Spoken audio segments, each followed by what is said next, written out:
This just might be the most Salamangreat I've seen in a top cut for a case tournament to date. Make sure you guys smash the crap out of that subscribe button so you guys don't miss out on more awesome content. We have the first Refined Gaming case tournament. I know. We'll have the other one at a later date, probably tomorrow. So for your breakdown for this event, we had 2 Salamangreat decks in the top cut. New format, new original ideas. I will say that this is very happy to see. It's actually, I like this a lot. When we get into the deck list here in a second, you'll get the chance to kind of see what's going on with these builds and the ideas that's going on with it. We also had a Chimera deck. And I do know, going through national season starting up here, there are going to be some very interesting takes that we're going to start seeing from the development side of these decks. And the ideas that, players are going to start trying to throw out here for what they can do with Chimera. Chimera, I think, is going to go through a huge renaissance out here for the things that you'll be able to try out this deck. Now, we also had a Snake Eyes build. Okay, that's pretty standard stuff. We had Rescue Ace. Now, I'll tell you, this Rescue Ace duelist did run through both tournaments. As long as if I recall correctly, we also topped the 7 o'clock tournament as well. So this was a double showing from that deck, which was pretty cool. We also had Tenpai Dragons. You're going to be seeing a lot of this deck. We're going to call this the chicken deck, as, just if you're playing the mirror match, it's just who's going to get together first. And then we have Voiceless Voice. This is a pretty standard combination of ideas that you love to see. And I honestly think one of the most interesting things out of this top cut is this branded list here. And this branded list was actually playing Thunder Dragon cards in it. I love the idea that you're able to kind of take advantage of some of these extra engine pieces and try to facilitate things. It also means, Colossus being available in branded.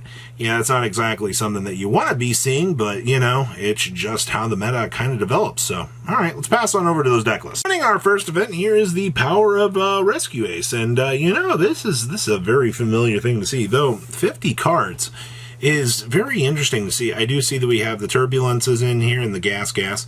I do see that we are playing Durandal and stuff in here, so this is basically going to get you into the little search lines for the warrior side of things.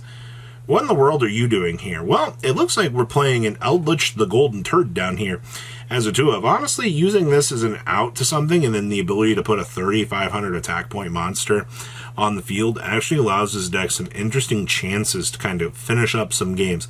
This is not exactly what I expect to see on my bingo sheet for this deck, Eldritch being adapted on in to something like this, but this does prove, how splashable the Golden Chicken Nugget can actually be. I also see we're back to doing Gizmeguka things. Okay, well, you know what? Interesting, to say the least. Outside of that, yeah, this is Rescue Ace. Cool stuff. Oh, hello, Voiceless Voice. I guess it was a matter of time until, we saw the branded package maintain its standard take on the meta. I do see this build was also playing 1 copy of Saphira. I've heard a lot of people not actually wanting to touch this card. Most people are looking more at the Pendulum Graph for the free negate, and I can tell you, Pendulum Graph, having that spell negate built into this thing has been pretty good. You do have the 1 blessing, you still are doing the triple brain diffusion in here, so you can kind of toggle through the little value you get down here, and this is a little tech choice. The build is actually playing enemy controllers in here. I am curious, as this meta develops, if, taking an opponent's monster or the battle phase, or a battle shift on a mode will actually kind of matter. I don't know. We'll have to wait and see. This does definitely seem like one of those cards that will have some pretty interesting effects on the future course of the game. And we have, oh man, I will say, yeah, I'm not disappointed to see Snake Eyes floating around out here, but this tournament is, in my opinion, a pretty good example of, while Snake Eyes does remain one of the scariest decks in the room out here, you have people out here, trying to do things that are a little bit different. And, well, if you're worried about mirror matches and things like that, hey, look, still doing the triple copies of the Crossout Designator. You don't want to lose to the random hand traps. I mean, you do have the Mourners, the Veilers, everything in here that you basically want to be able to stop. And I think I love this. Actually, somebody actually did pick up and play the Threatening Roars in here. We've all been joking. We're like, oh, we're going to play the Threatening Roars in the battle phase. Somebody actually did it. Somebody actually came through here, slapped this on the table and said, this is time. This is what we're doing. And I respect that. Also love the fact, it's a thrust target, so 100% good to go on that. And our 60 card Aluber pile of shenanigans with your Dragon Darks and your Dragon Hawk. That's right, you're splashing these on in here. All just so you can make a nice little Colossus on the end of your board, and your opponent's forced to stare at this and go, wow, I'm so glad that I just came here to play Yu-Gi-Oh! Just to lose to a Floodgate.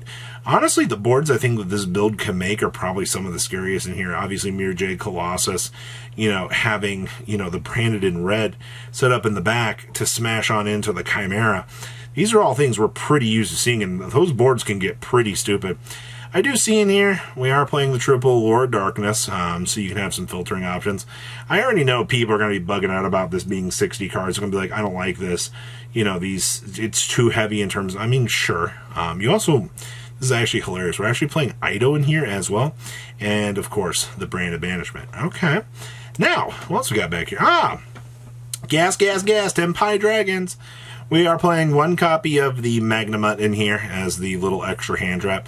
I will say this card is pretty good, being able to banish a hand trap, maybe you threw a Veiler at something, deploy this, get the free search, have the extra body on the field to be able to kind of do your thing. This build is doing the Tzolk'in on into the Crystal Wing. I have different opinions on the Crystal Wing stuff. It's okay. I've never really had much of a reason to want to make this. You do have the shifters down on the side with the bells, and you're also playing the Super Polys in here for the Guru and the Mud Dragon. This stuff does come up. And I do see that we are playing the Dimensional Barrier in here as well, so this will actually give you the chance to hit your opponent in the mirror match, and it also doubles up for Aluber and friends, so you can kind of do your thing. Outside of that, not a lot of craziness. I will say, though, this card is actually pretty good. No set rotation in here, though. Interesting. All right. We have our first Salamangreat deck of the day here, and I do see, hey, look, you want to make sure that you're not dying to the giant space rock in the sky. I will say this is probably by far Salad's favorite end board for End of Times. They're actually playing. See, this is what feels bad out here. The fact that you have to literally dedicate so much money to the extra deck for this just to be able to play the triple copies of this, because you're going to be filtering through those pretty easily. I do see that we are setting a Rivalry, which is fine. We do have the Doggerons down here. I do see that we are also playing the MP Meow Mine. I do feel like this card definitely moved on into Salad as more of a standard competitor. I do like this card a lot. So also, you're playing 43 cards. Once again, I think that's fine, though. You've got to remember, with how much filtering Salad has, look at this. Like, you have so much search. All of your Gazelles will do everything that you need them to do. You have so many options available to you. Okay. Now, what else we got back here? We have our Chimera deck. We're also only playing one copy of the Nightmare Apprentice. I know a lot of people were very, very gung-ho about needing 3 of this, but you're only choosing to play the one. We're also not doing, there's no Diabels in here at all. That's actually a huge major change as well. You do have the Emissary from the House of Wax also seeing play in here as well as one of. I do like that. Keep in mind, this deck is also playing the base Fallen of Albaz stuff. You're definitely not going to take away the fact that Mirror Jade's splash ability in a deck like this is definitely one of the reasons why you're going to be getting wins. Once again, do not underestimate the power of the Brain Infusion. This thing, while you can detour Ash Blossoms into it, this build is opting to actually play Crossouts and Called By to kind of detour. So it's also kind of interesting. We're only playing 2 branded openings in here. There's a lot of different opinions with this, and this is good. It's actually nice to see the first branded list I've seen out here. And we have more Salamangreat. Alright, there's the one Meow Mine. We are doing the one Weasel. We are playing double droplets in here for some sort of board breaking. I see that we are doing the Gaining Some Life Points card. This card for time is absolutely the best. Spending another $200+ on my extra deck just to be able to play Salad. Feels real good. We do have the Ogres in here as well. No crossouts in here, so we are perfectly susceptible to the giant space rock ending our complete turn out here. And we have some Bysteals for defense. And, of course, a mini Baguski if need be. Well, that is your breakdown for the Refined Gaming Tournament. Ooh. Please, leave a comment down below. Tell me what you guys think. I'll see your beautiful faces back here later today, guys. Peace out. Patrons. Thank you.